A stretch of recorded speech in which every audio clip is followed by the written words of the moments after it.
میں نے کہا خالہ میں گھر بیٹھے بیٹھے بور ہو جاتی ہوں, ایسے میں میرا دل لگ جائے گا. ایک بار خالہ نے مجھے دبے لفظوں میں یہ کہا تھا کہ وہ مجھے اپنی بہو بنانا چاہتی ہیں. یہ سن کر میں پہلے تو گم سم سی ہو گئی. خالہ کے گھر پر رہ رہی تھی, خالہ کے بیٹے سے کیسے انکار کرتی. میں نے کہا خالہ حارث مجھ سے 2 سال چھوٹا ہے اور میں اس کے لیے اس طرح کے کوئی جذبات نہیں رکھتی اور نہ ہی رکھ سکتی ہوں. میری خالہ نے دوبارہ مجھ سے اس بات کا ذکر نہیں کیا.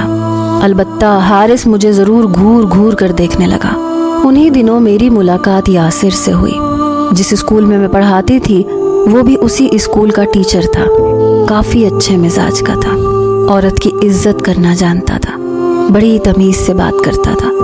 مجھے وہاں پر نوکری کرتے ہوئے 6 ماہ ہوئے تھے جب اس نے ایک بار مجھ سے کہا کہ مس جویریہ مجھے آپ سے کچھ بات کرنی ہے. میں نے کہا جی کہیے.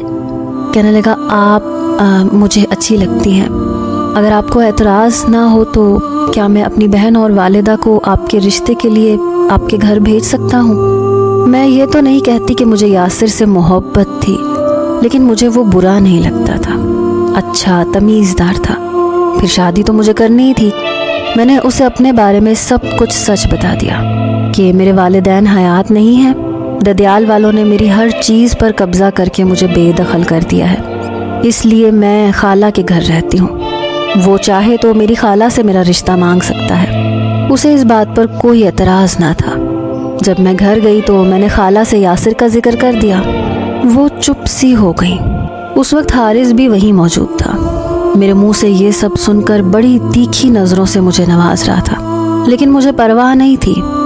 خالہ کہنے لگی ٹھیک ہے, اگر تمہیں اس رشتے پر اعتراض نہیں ہے تو میں بھلا کیا کہہ سکتی ہوں. حارث اس وقت پانی پی رہا تھا. پتہ نہیں کیا ہوا, اس نے گلاس پکڑا, زمین پر زور سے مارا. کانچ کا گلاس تھا اس لیے ٹوٹ کر کرچی کرچی ہو گیا. خالہ کہنے لگی حارث یہ کیا بدتمیزی ہے. کہنے لگا میں ہوں ہی بدتمیز. یہ کہہ کر گھر سے باہر چلا گیا. دروازہ بھی بڑی زور سے بند کر کے گیا تھا. خالہ کہنے لگی میں کیا کروں اس لڑکے کا, بہت پریشان کر رکھا ہے اس نے مجھے. میں نے خالہ کو کوئی جواب نہیں دیا, چپ کر کے فرش سے کرچیاں اٹھانے لگی. میں یہی سوچ رہی تھی کہ یہ چند ماہ کی بات ہے, یاسر سے شادی ہو جائے گی تو میری اس بدتمیز شخص سے جان چھوٹ جائے گی. لیکن کہاں, قسمت کو تو شاید کچھ اور ہی منظور تھا. یاسر کی والدہ اور بہن آئی, میرا رشتہ بھی پکا ہو گیا, منگنی بھی ہو گئی. لیکن اسی وقت یاسر کی جاب دبئی میں لگ گئی. وہ بہت خوش تھا. مجھ سے کہنے لگا جویریہ بس 1 سال کی بات ہے, دبئی میں سیٹل ہوتے ہی میں 1 سال میں تمہیں کراچی سے ہمیشہ کے لیے اپنے ساتھ دبئی لے جاؤں گا. میں تو چاہتی تھی کہ میری شادی اس سے جلدی ہو جائے تاکہ خالہ کا احسان میرے سر سے اترے, لیکن وہ تو مجھے 1 سال کے انتظار کا کہہ کر چلا گیا تھا. جس دن اس نے جانا تھا میں بہت اداس تھی, بار بار اپنی آنکھوں میں آنے والی نمی کو صاف کر رہی تھی.